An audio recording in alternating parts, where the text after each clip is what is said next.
Tonight, we have an extremely exciting and important episode of John Cullen Investigates. We're joined by a prestigious guest who I am honored to welcome back to the show, Dr. Judy Mikovits. Dr. Mikovits, how are you tonight? I'm doing wonderful. How are you, Jason? John? I'm very well. Very well, thank you. Thank you for joining us. Yes, it's my distinct pleasure to introduce you to, because Dr. Judy has done so much tremendous work in educating people to things that, frankly, we can't even really talk about here on YouTube.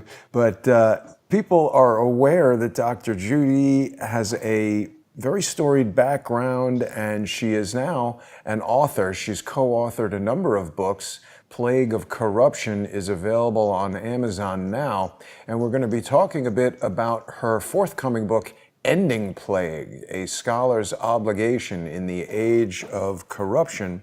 And regular viewers are, of course, familiar with John Cullen and his ongoing analysis of data from the CDC. We're not questioning the CDC or the WHO, because YouTube hates that. We're actually helping share their information. Right, John?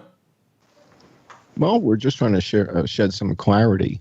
And I think the reason I'm so excited about this show tonight is Dr. Judy comes from a particular part of this world, the clinical aspect and working hands-on with all this stuff. I come from a very different part of the world. And before we even get into that, I think the audience needs to know that Dr. Judy and I are meeting for the first time right now. And part of the Crowdsource the Truth style that Jason likes to do is we don't do like a pre-call together and get to know each other.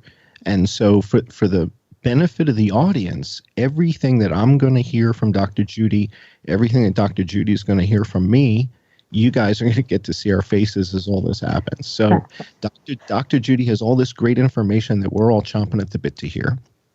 And we have these observations that we've been making. And when I say we, Jason and I have been working on this thing for months. And our audience has been following along and keeping up with this. And the audience that is watching right now is well aware of your work. And in fact, I'd say many in the audience probably already have one or two, maybe 3 or 4 of your books already. So for those who don't know, Dr. Judy has a number of books out, right? And you've been on Crowdsource the Truth before with Jason. I don't know if that video is still available for view. They never last. YouTube takes them down. Right. So what we thought we would do in this show was, first of all, I think it's important that we address that all 3 of us who are here on screen right now, we are doing what we're doing kind of for the benefit of others. And if there are people who work at YouTube or Facebook or Twitter or whatever that are misconstruing this and think that our intentions are to stir up trouble or to create some sort of alternate narrative, I just don't understand why people would think that. Well, I think that Dr. Mikovits... 3 adults coming together that are experts in our fields, that are trying to shed light on what we believe are injustices. And for people to think anything other than is, sorry to interrupt, John. It drives me nuts. Go ahead. Dr. Mikovits has had a long career of speaking unpopular truth, and she has been at the business end of the blunting forces of the powers that be. And we want to be very careful about what we discuss during this YouTube segment, because we really just wanted to introduce the audience to tonight's topic, introduce the audience to Dr. Mikovits, and to encourage people to visit Amazon.com and purchase her books. Plague of Corruption is out now. People can pre-order Ending Plague. But I just want to brief both of you and make sure that I understand, John, what the purpose of tonight's show is going to be. Regular viewers will recall that you presented a video not long ago where you had discovered a lecture that was given by some of the scientists who were involved in a CDC effort to revive, to genetically reconstruct the 1918 influenza virus, to basically extract cell tissues from U.S. Army soldiers who had died in World War I of Spanish flu. And by taking genetic material from the lungs of these soldiers who were buried in permafrost and using CRISPR and other genetic engineering tools and techniques, they literally reconstructed the virus. And what we wanted to do was bring in Dr. Judy. She's a very experienced PhD. She's a virologist. She's done so much work. There is no doubt that Dr. Judy can help us understand some of the things that we're looking at as lay people. And that's what we basically want to get into tonight. The first question that I would ask, and I know, Dr. Judy, you weren't involved in this project. You're speaking just as a sort of an expert witness. But are you aware of a scientific purpose, or is one immediately obvious to you as far as resuscitating this incredibly dangerous virus? I don't see, 20 years ago, I'd have a different answer. I would say so that we could understand how it caused disease and prevent that from ever happening again. That you could understand at the molecular level. That's what I am, a molecular biologist and a biochemist. So we look at immune pathways. We look at who's the most susceptible, what the risks are. So you would want to know, why did people die? And so another thing your audience might think is fun is, you sent me, Jason, this outline of our discussion for today. I don't know, last night I was watching the football game. It was about 8:00. And I'm like, whoa, no, I missed that email. And I looked at it. And I honestly knew only one of the sections on that. And so what I did is what I always do is I basically, called Dr. Rossetti, who is the lead author on Ending Plague, and said, okay, Frank, what can we learn from the 1918 outbreak? So let's make it a really good, benevolent reason of the CDC and say they want to prevent this from ever happening again. So the topics that you gave us is, okay, who were susceptible? What does all this mean? And I'll let John ask that. So let's give it a benevolent reason that we want to help. If we as scientists understand this, then we can do something. In fact, I pulled a book off the shelf from John Barry, and this is on my shelf. This is my office I'm in. It's a 1-bedroom apartment in Carlsbad where Dr. Rossetti retired, and I don't live here, but I travel here every now and again to work with him. So this book is called The Great Influenza, the epic story of the deadliest plague in history. So I thought, okay, well, and then I texted you earlier today or Skyped you, Jason, and said, hey, I didn't have time to read that last night, so this is going to be fun. So in the last 2 hours, Dr. Rossetti and I sat down as we always did, and this is what's really important, and said, hey, let's try to answer the questions. We're scientists. That's what we do. We understood how HIV caused AIDS, and therefore we prevent, there is no AIDS now. You don't ask about AIDS now. And you can marry these. Why? Because we understood, and this is one of the most important questions about our discussion. The infection is not the disease. SARS-CoV-2 is not COVID-19. There's essentially none that I could think of. There's no infectious agent that I can think of, including influenza in 1918, that was the sole cause of the death. So what else is going on? And that's the kind of question. So who, that you ask. So this is, SARS-CoV-2 doesn't cause COVID-19 because 99.8% of the people who get infected don't have any symptoms at all and certainly aren't dying. So what can we learn? I know. We're not here to talk about SARS. I don't want to go there because I'm afraid they're going to stop the video in the middle of it. Well, let's talk about the 1918 flu. That's what we want to talk about. We want to talk about it's 100 years ago. Right. And what happened then. because, and I'll tell you why. So why don't we go to the deck, Jason? So let me kind of put a frame around this because you kind of just jumped to the end. Okay. So talking about H1N1 and the resurrection of it is Right. the last thing we're talking about tonight. So that'll be with our patrons.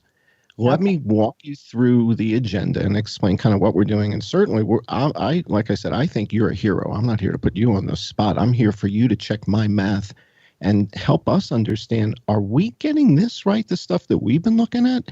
Because what we're seeing is rather alarming, and it's all coming from the CDC and the WHO. Okay. Okay, so if Yep. all my data is coming from the CDC and the WHO, I want you, a former CDC senior doctor. Nope, never worked there. A former Oh. National Cancer Institute senior investigator. Okay, all right, so that's important. Why don't we yeah. talk about that? Okay, so can you explain to people the difference between where you did work and were you with Fauci, not with Fauci? What was the background story? Because that matters. No, never with Fauci. So I worked at the National Institutes of Health literally from the day I graduated from college, my first job, June 10th, 1980. And I went to the National Cancer Institute as a protein chemist to purify type 1 interferon, which is your frontline defense against all RNA viruses. Let's just put it that way, as simple as we can, or most. I don't want to say all because that we don't know that. And so against RNA viruses. And so it was thought, the cover of Time magazine, March 31st, 1980, it was the big if. Is this the magic bullet for cancer? Cancer. I do too, because it was the day before my birthday. My birthday's April Fool's Day. I'm a joke. I'm an identical twin. Yeah, it was a joke for a long time. And this is before there was a sonogram to my family, or travel, or pictures, or cameras. So at any rate, that was what I wanted to do. I said, that's what I want to do when I graduate. And so I took my chemistry degree and I went to the National Cancer Institute as an entry-level technician. This is a BA degree. And I started, this was a 22-year journey at the National Cancer Institute, where in 1983, I graduated from that job to a job called the Biological Response Modifiers Program. That was the first ever translational research institute. And it was the goal was to use biological response modifiers, help our own immune system work better by any means. Peptide T was what we worked on. My colleague, Frank, our colleague, the late Candace Pert, developed, for AIDS and cancer at the time, because HIV/AIDS wasn't even an HIV/AIDS. It was an acquired immune deficiency. We didn't know there was an HIV associated, that some people, when they got that infection, they developed AIDS. So this, so and early 80s, you're talking 1981, 82, correct. You're talking 83 in that time frame. Correct. Right? And Dr. Judy, when yeah. I look up the National Cancer Institute, it's telling us that it's part of the NIH. So Correct. Didn't Dr. Fauci have some supervisory role over what you were doing, or was he involved in any way at all? No, because the NIH is the National Institutes of Health. There are 22 of them. One of them was the National Cancer Institute. So I worked for the National Cancer Institute from 1980 to 2001 when I got married and moved to industry in California. So the National Institute of Allergy and Infectious Disease was where Dr. Fauci always worked. But they were collaborating. Dr. Rossetti, my boss, I'm 22 years old, remember, 22 to 25. My boss, in that first 3 years when Dr. Fauci and I had that interaction, everyone's talking about, where he called me up and threatened me. My boss was Frank Rossetti. And my boss was my boss until I took a job. As the last job I had, it was the director of the Lab of Antiviral Drug Mechanisms.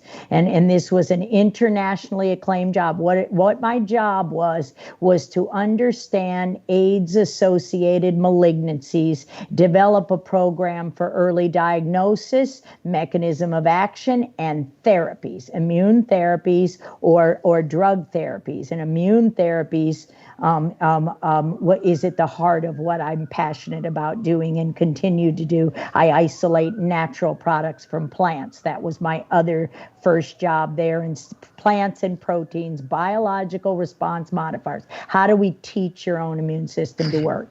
So the CDC is not part of the NIH, but it's part of the HHS, Health and Human Services. So they're parallel, where the Centers for Disease Control, the FDA, and the NIH work together. And that's what we see working together, as the Health and Human Services. How are we supposed, the Centers for Disease Control is primarily charged with understanding disease outbreaks and eradicating them. The FDA is Food and Drug Safety primarily, but we know they failed in their job. But anyway. You're at NIH, and you're at the cancer part of NIH. Fauci's over at the NIAID, and National Institute of Allergy and Infectious Disease. They're like sister divisions, and you said there's 22 of them. Correct. So you're in one of them, he's in the other one, but they're both, all these 22 NIHs, who do they roll up to? If not do they roll up to? They roll up to, the head of HHS is, at this time, is Francis Collins. I don't remember who, NIH. The head of HHS, the oversight of HHS, is the Senate Majority Leader, or the government, the highest levels. They control that. Yes, that's a picture of Francis Collins. So he's the boss of everybody. But these institutes, we collaborate. So, for instance, in HIV/AIDS, heavy collaboration with the National Heart, Lung, and Blood Institute, just as we did with our discoveries of the XMRVs in 2011. It's very important, because what we learned was that susceptible populations weren't who we thought they were in HIV/AIDS. They weren't solely gay men, IV drug users, and prostitutes. They could also, the virus could be transmitted through a contaminated blood supply. And because it's blood cells, white blood cells, that get infected by retroviruses. So so we work together, we collaborate. So in 1984, the NIAID, because of course, it was thought that the cause of AIDS, because of the clusters of disease and the way it went about, was infectious, but it was associated with cancers. And in fact, we there, Dr. Rossetti, Dr. worked with Luc Montagnier in France, who first isolated a strain of, we called it lymphadenopathy virus because it caused swollen lymph glands. And so and then it was changed to HIV, human immune deficiency, a causative or associated agent of AIDS. So we were there, we were working together. He called Frank, and I was actually in the office for that phone call, and asked, if we could help him confirm the isolation and teach him how to isolate it, because Frank Rossetti and Bernie Poise in 1980 published the first ever isolation and characterization of a disease-causing human retrovirus. Before that time, we were told, don't bother. He was told by John Cullen, don't bother studying human retroviruses. They don't exist. And I wonder if people have doubts, Dr. Mikovits, about a doctor with the last name Coffin. That's a bit scary. I don't want to get too far off. That's okay. That's the conversation.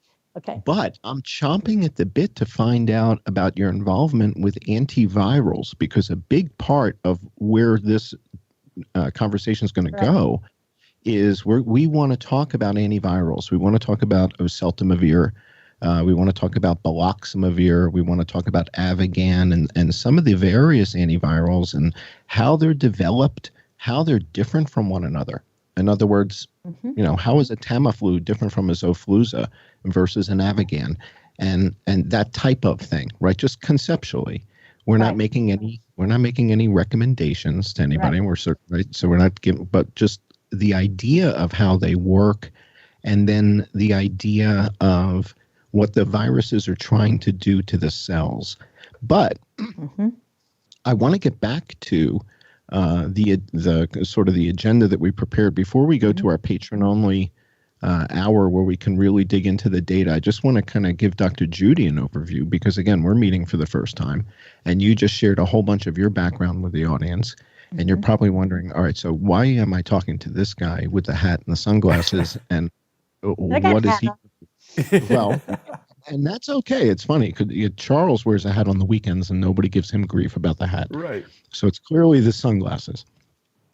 But my background has to do with that map. So if you go to the next page, Jason, real quick, I want to show Dr. Judy just a couple pages in the deck. And so one of the questions that, you may be saying, why are we doing this show and really not getting into the big topic that everybody around the world is freaking out about? Why does this guy want to talk about the flu? Why are we talking about influenza from 100 years ago, from 1918? What isn't that like talking about the World Series from 1947? I mean, it seems a little bit kind of strange. Why would we go there? Because baseball's still baseball? Well, sort of. And there are rules to the game. Right. Well, that's the excellent key. point. There's rules to the game. There's rules to the game. And so what you're going to hear now for the first time is that this map that you've seen on television. Can you go to the next page, Jason? I think the next page. Oh, yeah, let's go back then. All right, so the map that you've seen on TV, I helped put that together 30 years ago. So I'm a whistleblower. Okay. I built this thing. All right, now I didn't build this iteration of it, but I put the map and the database that's running on together 30 years ago. All right, I'm kind of the architect of the system. And when Jason asks me to look into this and says, there's something more going on here than bat soup. This is not some kid touched a bat in a wet market. There's something going on here. And so as soon as I saw the system and I saw the map, it would be like if somebody brought something back to you that you had worked on early in your career. Right. And so this was 30-something years ago. I built this thing. This is late 80s. Okay. Very cool. Like okay. 88. All right. So Jason says to me, you got to look. You got to check this out. So I go to the map. And how long would it take you if somebody brought you one of your old research projects and took it out of the drawer, literally, from 25, 30 years ago and handed it to you? That's what they did here. I took one look at this and said, why is Vietnam red? Why is Cambodia red? Why is Laos red? There's nobody dead there. If there's nobody dead in Laos, Cambodia, and Vietnam, how is this a global pandemic? There's 24.5 million people in Taiwan and 7 are dead. Nobody's looking in the right place, Dr. Judy. Right. Everybody's looking where they want you to look. Everybody's looking in Italy and France and Spain. And I'm looking at Vietnam and Cambodia and Laos. And I'm looking at Mongolia. I'm sorry to interrupt, but we're getting very close to the end of our segment here. And I want to make sure, first of all, that people watching are aware we're going to be getting in depth with Dr. Judy Mikovits in just about 5 minutes on Subscribestar and Patreon. People who are already sponsors of the show can join us for that exclusive content. Other people can go to subscribestar.com/IamJohnCullen, patreon.com/IamJohnCullen, or Subscribestar or Patreon/Crowdsource the Truth. And it's also very important for our viewers to check out Dr. Judy's book, Plague of Corruption. If you haven't already read it, you're going to want to make your way over to Amazon.com or perhaps a retailer that's not controlled by the CIA, but purchase the book, Plague of Corruption, Restoring Faith in the Promise of Science. And also, we want to make sure everybody knows that Dr. Judy has a new book coming out in April of next year. You can pre-order it now. This book is titled Ending Plague, A Scholar's Obligation in the Age of Corruption. John, give us about a 1-minute wrap-up, and then we'll be off to the sponsor-exclusive segment. Sure. So let's just go back to the deck real quick. Go to the next slide, and we'll go 2 slides, and we'll wrap it up and go sponsor. So, Dr. Judy, I spent the early part of my career at Oracle, Ah, and I went into the CDC's database, and it's open. I didn't have to hack it. It's wide open to the public. So there's no laws that have been broken here. And that's kind of what makes me a threat, is I haven't broken any laws. right, I just went in and got the data, and it's wide open. right. And we started breaking it down. And Jason, if you go to the next slide, what happened was Laura Ingraham from Fox News tweeted it and Oh, said, why are we closing the schools if there's 39 kids in the country that are dead between 5 and 14 years old? And at the time it was 31, now it's 39. So we were breaking the data down in a way that no one was doing. We were going to the CDC and going to the mortality and getting the data, not from the doctors, but from the coroners. And so what we're going to share with you tonight are our observations from the data that we've been pulling, but not so much on coronavirus. I just wanted you to see this just to know that's kind of where I have been working for the last 10 months, is on this. But I wanted to talk to you about the Spanish flu, about H1N1 from 1918, and about the reconstruction of it that went on at Walter Reed. Dr. Jeff Taubenberger and Reed, the work that they did to recreate that virus. We've got a bunch of video clips already queued up for tonight for our patrons. So we've got about 5 or 6 different video clips. We're going to be talking about cytokine storms and the fact that the cytokine storm, which is one of the defining characteristics of this current pandemic, was also a defining characteristic of the Spanish flu. So these are the things we're going to dig into, and this is where we want you to help us comprehend this, because we just sort of have like data point, and we think you're the one that's going to be able to just tie this together and go, oh my God, how did you guys find this stuff? Because this is compelling. So we've got to make the switch here over to this sponsor exclusive platform. We were just about out of time. So I want to thank everybody for tuning in, and we'll be back with Dr. Mikovits in less than 5 minutes. Join us on Patreon and Subscribe Star.